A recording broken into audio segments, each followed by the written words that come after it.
Well, like you also like sang in it's arguably the greatest era I find, like the 70s when you started, that was in my opinion, the greatest era for movies, for music. I also love the 80s, even though I didn't grow up in the 70s or 80s. I'm infatuated with those two decades. Just, Right. pop culture, the movies, the music. But the 70s is what pioneered everything, right?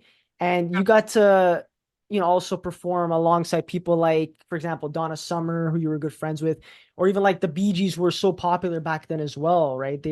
All you guys were like a phenomenon, right? I mean, Bee Gees were popular when I was growing up, in the 60s. They did the whole Saturday Night Fever thing, and I was lucky to be a part of that.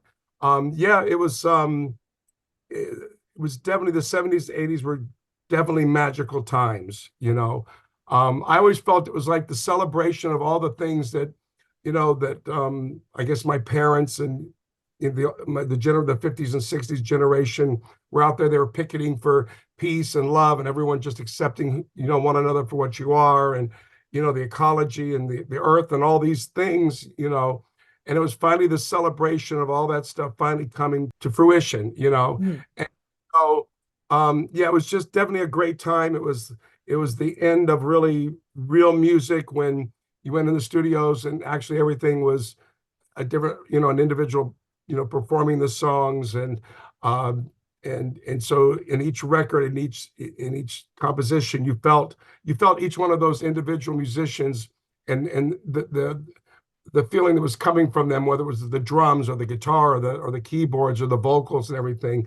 Because like when we did the vocals, the choruses, you'd have to do it, exactly how it was on the record. There was no like doing it one time and then flying it everywhere like we do today. Yeah. Yeah, exactly, right? Well, it's different now. Even just the way we listen to music and how we just express it. Like, for example, I collect records, right? When I play a record, it's like an experience for me. When I listen to things on Spotify, I don't appreciate it as much because it's so readily available, and I'll just skip it. When you play a vinyl, you're forced to listen to it, and I feel like you can actually appreciate music more. I loved having all the information that was on the record labels and stuff. You could look Hmm. at the see who produced it, who wrote it, and then if you had the album, or I mean, for a while, when CDs were happening, there was still information in the little booklet or whatever. But I always enjoyed like seeing who was on some of those records, and or whatever. And now it's just like you hear the music and you don't really know who wrote it. You don't know anything about it anymore. And it's just like so quick. And I mean, it's kind of amazing how you can listen to stuff now. Things. I think for somebody new, it's a better opportunity for a lot of new artists or people that are not known to get their stuff out there. Whereas before we had to depend solely on a radio station playing the record. You know what I mean? And maybe never being discovered at all. And look what YouTube did for Justin Bieber. You know what I mean? And stuff like that. So it's definitely given a great platform to everyone, but there's nothing like rec vinyl.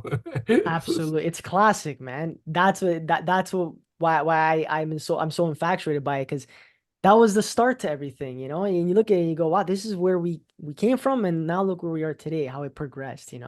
But like look at, for example, like your friendship with Donna Summer, right? I brought up how like she was an icon, for she's gonna be an icon for years to come. Always, she'll always be remembered for that.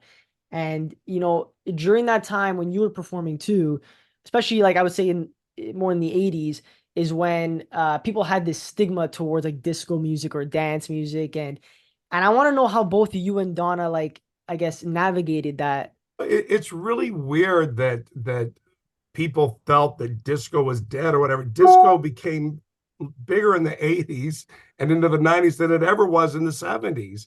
And I mean, you couldn't be more disco than Madonna, you know, and it just became more technical, or electronic. And even when I did my interviews and people would say, where do you think music's going to go?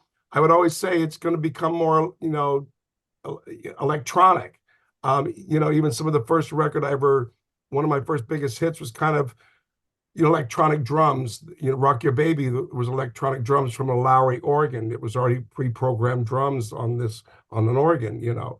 So it's just always so interesting how everyone wants to you know, it's like they wanted to get rid of this word disco or whatever it was, but it's just kept growing and growing and growing and growing. It's 2024 right now, and it's still bigger than ever. I mean, it's just insane that something that everyone tried to get rid of or tried to denounce or put down or whatever you want to call it, you know, never made any sense to me or Donna, I think. We just kept doing what we do, and that's all you can do, really.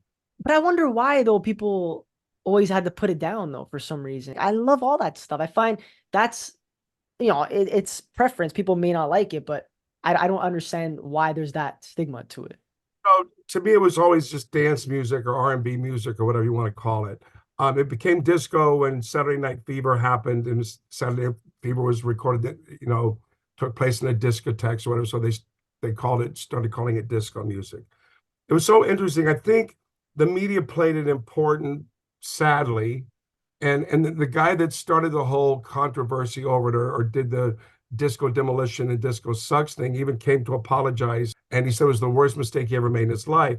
And the thing is, I think people, when he did that demolition thing in Chicago, whatever, I think people thought it was happening all over the world. It was only happening in that one place, and the media blew it up so bad. And I think there was the thing about, again, back to what I said before, I think, it was taking over and changing the sound of music. It was like when Elvis Presley came on and he changed the sound of music. The Beatles came on and they changed. There was always this anti whatever against them, and so then now we were the next thing to be anti against. Ah, that makes sense. Yeah, yeah, that because that is true. Everyone like if you watch like the Elvis movie, for example, like they really they dive deep into that where everyone was like, "What the hell is this type of music? This dance move? What's going on here?" Exactly.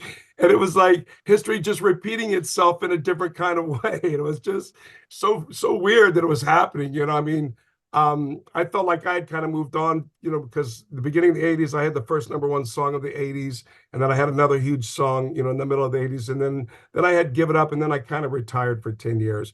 So I just was trying to just avoid the whole thing or ignore the whole thing because it just didn't make sense to me. Again, it just the clubs are getting bigger. They got bigger.